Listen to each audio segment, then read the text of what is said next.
Olá, meus irmãos, sejam bem-vindos ao nosso canal. O temário de hoje é a grande tribulação. Apocalipse, capítulo 7, versículos 13 e 14 está escrito: E um dos anciãos me falou, dizendo: Estes que estão vestidos de vestes brancas, quem são e de onde vieram? E eu disse-lhe: Senhor, tu sabes. E ele disse-me: Estes são os que vieram de grande tribulação. Lavaram as suas vestes e a branquearam no sangue do Cordeiro. Infelizmente, há quem diga que a expressão grande tribulação não se encontra na Bíblia. Certamente é porque essas pessoas leem pouco as Escrituras. E sendo assim, é difícil de encontrar a dita expressão escatológica. Mateus 24, 21 está registrado, porque nesse tempo haverá grande aflição ou grande tribulação, como desde o princípio do mundo até agora não tem havido. É importante ressaltar que a grande tribulação é um tempo de julgamento divino sobre um mundo ímpio que rejeitara a Cristo, assim como também a nação de Israel que espera o seu Messias. Embora sabemos pela palavra de Deus que o Messias já veio, mas também a grande tribulação é um tempo de ira e perseguição também de Satanás contra justamente aqueles que ficaram ou rejeitaram a Cristo, mencionado também em Apocalipse, capítulo 12, versículo 12. A grande tribulação, ela é mencionada justamente quando nós estudamos também as 70 semanas de Daniel. É importante mencionarmos que, para os estudiosos da escatologia pentecostal, nós estamos justamente parados na 69ª semana, faltando justamente uma semana, que seria semanas de anos, desse um dia, que faz o complemento do período de 7 anos. Isso nós veremos num próximo vídeo, onde estaremos abordando sobre as 70 semanas de Daniel. Portanto, continuando o tema grande tribulação. Estritamente falando, essa tribulação, como elemento escatológico, consiste de 2 períodos, tendo cada um, nesse caso, mencionamos 3 anos e meio de duração. Primeiro período, 3 anos e meio, e a segunda metade, mais 3 anos e meio. O primeiro é chamado simplesmente de tribulação. É o período onde o governo do anticristo será um governo de paz, aparentemente, onde o anticristo ele trará paz nas questões econômicas, nas questões políticas, nas questões religiosas, porque ele estará justamente trabalhando com também o falso profeta, que fará prodígios de mentira e criará a sua grande igreja, que ficará nesse período. Nós utilizamos a expressão grande igreja para que os irmãos entendam que haverá também um cunho religioso nesse período. O segundo ponto importante é quando eu menciono que a palavra tribulação é a primeira parte chamada no período aparentemente de paz. Já esse segundo momento da tribulação é conhecido como diversos outros nomes. Nesse caso, é considerado o período pior, e ele é chamado de grande tribulação, onde o anticristo manifestará a sua verdadeira face, a face maligna, que constrangerá o mundo e justamente manifestará para o povo de Israel, sendo de fato o anticristo quando coloca a imagem, a sua semelhança, querendo adoração como Deus também em Israel, e que será reprovado por muitos judeus. Isso é importante dentro desses acontecimentos para que entendamos o que nós chamamos de grande tribulação. No Antigo Testamento, a expressão também ela é dita como o dia do Senhor, o tempo de angústia de Jacó, o dia das trevas e o dia da vingança. Digo, o dia da vingança do nosso Deus. Também é utilizada a expressão aquele dia, ou grande dia. No Novo Testamento temos dia da ira, tua ira, simplesmente ira. Romanos 5, versículo 9, e 1 Tessalonicenses, capítulo 5, também versículo 9, ele registra esses nomes, ira vindoura ou futura, como em Lucas capítulo 3, versículo 7 e também em 1 Tessalonicenses capítulo 1, versículo 10. Geralmente o período todo é chamado grande tribulação, sabendo-se, contudo, que são duas fases, que na segunda o sofrimento é maior. É importante mencionar que o mundo ele já passou por grandes momentos difíceis de aflição, de dores, de conturbação, e que nós observamos isso pelos anais da história. Observamos também que justamente no que se refere aos acontecimentos terríveis que já vieram sobre a Terra, nada se compara com o período da Grande Tribulação. Porém, é importante mencionarmos que, mediante a tirania que o mundo viveu, mediante ao que levantou, o que aconteceu em épocas anteriores, nada se assemelha ao que acontecerá nesse período de 7 anos. Claro, muito mais no período da segunda parte dos 3 anos e meio finais, onde o anticristo manifestará justamente o seu ódio, a sua, como diz, a sua fúria em relação à humanidade e principalmente ao cerco a Israel. Ainda mencionando também, é importante observarmos que a grande tribulação, ela marca também a consciência do povo israelense para o Messias. Como já mencionamos, é importante observar que o povo de Israel irá se despertar para essa realidade no seu período de maior sofrimento. É importante ainda mencionar que a palavra tribulação significa literalmente comprimir com força, como se faz com a uva no lagar ou com a cana-de-açúcar no moinho. A tribulação aqui tratada abrange o período de ascendência, mais uma vez mencionando o governo do anticristo. Dos 7 anos de tribulação, os piores serão os últimos 3 anos e meio. Estou sendo enfático. Daniel capítulo 7, versículo 25 e Apocalipse capítulo 13, do versículo 5 ao 8. O sofrimento desse tempo será de tal monta que, se durasse mais tempo, ninguém escaparia com vida, como está registrado na palavra de Deus, porque nesse tempo haverá grande tribulação, como desde o princípio do mundo até agora não tem havido, e nem haverá jamais. Não tivesse aqueles dias sido abreviado, e ninguém seria salvo, mas por causa dos escolhidos, tais dias serão abreviados. Mateus 24, versículo 21 e 22. A primeira menção bíblica da tribulação está em Deuteronômio capítulo 4, versículo 30. Quando estiveres em angústia, e todas estas coisas te sobrevierem nos últimos dias, e te voltares para o Senhor teu Deus, e lhe atenderás ou lhe atenderes a vós.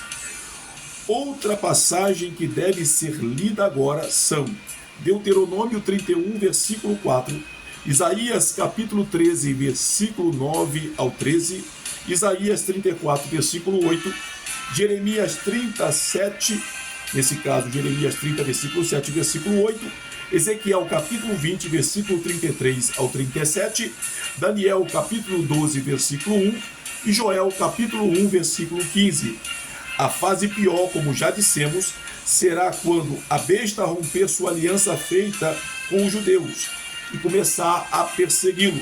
É importante mencionar, por isso que Jeremias diz, angústia para Jacó, se referindo que o objetivo maior justamente se trata da humilhação do povo judeu ter que reconhecer que o Messias já veio. Ainda ressaltando, quando nós falamos no texto bíblico, os santos perseguidos pela besta, referidos em Daniel capítulo 7, versículo 21 e 25, e Apocalipse capítulo 13, versículo 7, são, em primeiro plano, os israelitas, mas também os gentios crentes, os quais serão martirizados, aqueles que não foram ou não subiram no arrebatamento, que terão consciência que ficaram por causa da sua falta de zelo em relação ao cumprimento da palavra de Deus. A besta, ou o anticristo, ao romper sua aliança com os judeus, romperá também com a igreja apóstata, da qual ele recebeu apoio enquanto necessitou da sua influência para galgar o seu poder. Observando então sobre este ponto, digo que a besta e o anticristo, ele vai romper no aspecto geral com esta igreja, com o falso profeta. E aí, nesse caso, ele vai manifestar querendo a glória para si, como em Apocalipse 17, versículo 16. Ele destruirá a igreja falsa, vai implantar, nesse caso, a nova forma de adoração a ele mesmo. Assim, então, compreendemos que a grande tribulação visa, em primeiro plano, os judeus, mas o mundo todo sofrerá também, como está em Jeremias, capítulo 25, versículo 29 ao 32, e Apocalipse, capítulo 13, versículo 7 e versículo 8. Leia com muito cuidado. Deus entrará em juízo com os seus antigo povo, para expurgá-lo e levá-lo ao arrependimento e conversão. Ezequiel, capítulo 20, versículo 34 e 37, onde duas vezes Deus diz que entrará em juízo com o seu povo. E também Jeremias 30, versículo 7, Zacarias, capítulo 12, versículo 9, Zacarias, capítulo 13, versículo 8 e 9, Mateus 23, versículo 39 e Romanos, capítulo 11, versículo 26 e 27. Nós estamos se referindo à nação de Israel. A descrição mais detalhada e completa que temos da tribulação é a que se encontra em Apocalipse, capítulo 6 ao capítulo 18. Os capítulos 6 ao capítulo 9 abrangem a primeira parte chamada tribulação. Os capítulos 10 ao capítulo 18 abrange a segunda parte denominada grande tribulação. Esta última parte é referida em Apocalipse e Daniel como 42 meses, um tempo, tempos, metade de um tempo, repetindo, um tempo, tempos e metade de um tempo, e 1260 dias. Leia aí também Daniel capítulo 7, versículo 25, Apocalipse capítulo 11, versículo 2, Apocalipse capítulo 12, versículo 6 e versículo 14, Apocalipse capítulo 13, versículo 5. É nesse tempo de justiça divina que as 7 piores pragas sobre as taças do juízo serão derramadas sobre a terra, como nós lemos em Apocalipse capítulo 15 e o capítulo 16. É ainda nesse tempo que as forças da natureza que operam nos céus entrarão em convulsão. Ageu capítulo 2, versículo 9, Mateus 24, versículo 29. É interessante notar em Apocalipse, a partir do capítulo 6, quantas vezes os céus são mencionados como palco de tremendos eventos. Isaías, capítulo 13, versículo 11, registra-se: castigarei o mundo por causa da sua maldade, e os perversos por causa da sua iniquidade. Farei cessar a arrogância dos atrevidos e abaterei a soberba dos violentos. Talvez porque em tempos de apostasia o povo não crer no inferno, como milhões fazem hoje. Haverá uma amostra do inferno para eles durante 5 meses. Apocalipse capítulo 9, versículo 1, versículo 6. É importante que faça a leitura e a reflexão desta passagem. Ressalto então, portanto, que a grande tribulação é uma realidade dentro do contexto bíblico escatológico na linha pentecostal. A pergunta que muitos se fazem, ou que faz no momento, é: haverá salvação durante a grande tribulação? Uma pergunta interessante. Bom, para estudiosos como o pastor Antônio Gilberto, que liderou durante muito tempo as suas pesquisas em relação à volta de Jesus, à escatologia, ele destaca: muitos perguntam isso em todos os lugares. Sim, haverá. É fácil provar biblicamente. Uma única passagem, como de Apocalipse 7, versículo 14, bastaria para isso. E respondeu-lhe, ou respondi-lhe: meu Senhor, tu sabes. E ele então me disse: são estes os que vieram da grande tribulação. A melhor tradução mencionado aqui do texto Almeida Revista Atualizada, o verbo vir está de fato no tempo presente. Outras passagens que evidenciam a salvação durante a tribulação seriam Apocalipse capítulo 6, versículo 9 ao 11, Apocalipse capítulo 7, versículo 9 ao 11, Apocalipse capítulo 12, versículo 17, Apocalipse capítulo 15, versículo 2, Apocalipse capítulo 20, versículo 4, Joel capítulo 2, versículo 32, diz: E acontecerá que todo aquele que invocar o nome do Senhor será salvo, porque no monte de Sião e em Jerusalém estarão os que foram salvos, assim como o Senhor prometeu, e entre os sobreviventes, aqueles que o Senhor chamar. É um ponto que faz com que nós venhamos a refletir. É interessante que muitos objetam aqui dizendo: como poderá haver salvação no período da tribulação? Como pode haver salvação numa época quando a dispensação da graça estará finda e o Espírito Santo já terá arrebatado a igreja?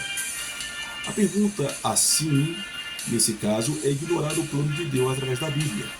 Pastor Antônio Gilberto descrevera da seguinte forma, a seguinte expressão quando ele diz: para com o homem que ele criou, você não pode rejeitar justamente o favor de Deus. Respondendo então a esta pergunta, ele expõe: como o povo se salvará antes da dispensação da graça? E como operará o Espírito Santo nessa época? Ou seja, como ele operava, como ele operou na época do Antigo Testamento? O povo se salvava pela fé no Redentor que havia de vir, através da sua obediência. E isso era também salvação, também pelo favor divino. Atos capítulo 15, versículo 11, Efésios capítulo 1, versículo 4, 1 de Pedro capítulo 1, versículo 19 e 20. Ele também tinha nesse conceito o Evangelho. Gálatas capítulo 3, versículo 8, Hebreus capítulo 4, versículo 2. Agora, uma coisa é certa: as condições espirituais prevalecentes durante a tribulação não serão favoráveis como hoje. É um grande desafio. É um grande desafio porque tremendas trevas espirituais envolverão o mundo. Haverá também oposição sem paralelo. Não poderá ser de outra maneira, pois trata-se do reino do governo do anticristo. Mas haverá multidões de salvos dentre os judeus e gentios. Em Apocalipse capítulo 7, versículo 1 ao 8, vemos uma multidão de judeus salvos na terra. No mesmo livro, nós observamos no capítulo 6, do versículo 9 ao 11, e o capítulo 7, do versículo 9 ao 11. Vemos uma multidão de gentios salvos no céu, porém saídos da terra após sofrerem um martírio. No meio dessa multidão estarão aqueles que não subiram no arrebatamento e, despertados por tal fato, decidiram permanecer fiéis, a despeito de toda e qualquer prova e sofrimento. Sim, haverá salvos durante a grande tribulação. É importante mencionar sobre as duas testemunhas que surgirão também nesse período. Apocalipse capítulo 11 registra sobre as duas testemunhas. Durante esse período tão obscuro da tribulação, haverá duas testemunhas especiais da verdade divina, profetizarão aqui na terra. Apocalipse 11, versículo 3 ao 12. Esses dois homens serão intocáveis até que se cumpra a sua missão. Apocalipse capítulo 11, versículo 7. Ambos serão mortos pela besta, comparando-se com Zacarias capítulo 4, versículo 11 ao 14, com o texto de Apocalipse capítulo 11, versículo 4. E vê-se que essas duas testemunhas estão agora no céu. É importante observar que alguns pensam no seu conceito teológico que poderia ser Enoque, Elias, Moisés e Elias, mas as Escrituras elas sequer mencionam quem são as testemunhas. Observemos, portanto, que não devemos ir além do que a Bíblia nos diz, e ela silencia sobre isso. Como nós vemos em Apocalipse, essas testemunhas elas morrerão aqui e todos os olhos o verão, segundo as Escrituras. Outro fato importante é mencionar a marca da besta, que também ocorrerá durante este período. Na segunda metade, possivelmente será de uma forma muito mais clara e forte. O texto de Apocalipse capítulo 13 fala sobre o número 666. Menciona uma marca que será colocada nas pessoas, chamada de símbolo da besta. Na antiga dispensação, Deus exigia que todos os machos dos povos de Israel tivessem uma marca no seu corpo, a marca da circuncisão. Na nova dispensação, há uma marca, o selo espiritual, Efésios 1:13. No Apocalipse, já nesse caso, há outros exemplos. Nós observamos como os 144 mil, no capítulo 7, do versículo 4 ao 8, os habitantes da Nova Jerusalém terão o nome de Deus na testa. Apocalipse 22, versículo 4. O falso profeta, querendo imitar a obra do Espírito Santo, colocará nos habitantes da terra a sua marca, porém todo que receber essa marca será atormentado, possivelmente receberão a sua pré-condenação porque receberam e aceitaram o colunho e conviver com a besta, reconhecendo como o seu Deus. Então, para concluirmos esse temário, destacamos que a grande tribulação é um período de 7 anos, dividido em 2 períodos de 1260 dias cada, ou seja, 3 anos e meio. E quem será atingido, o alvo da tribulação? Todos os incrédulos e os crentes que aqui ficaram, que não vigiaram, amando mais o mundo do que a Deus. Também o povo judeu receberá tratamento da parte de Deus nesse período, para que mais uma vez aprenda que somente confiando e servindo a Deus haverá vitória, e que Jesus Cristo, o rejeitado, o verdadeiro Messias de Israel, é na verdade o que foi prometido, foi rejeitado, e o povo então o reconhecerá. Deus te abençoe grandemente.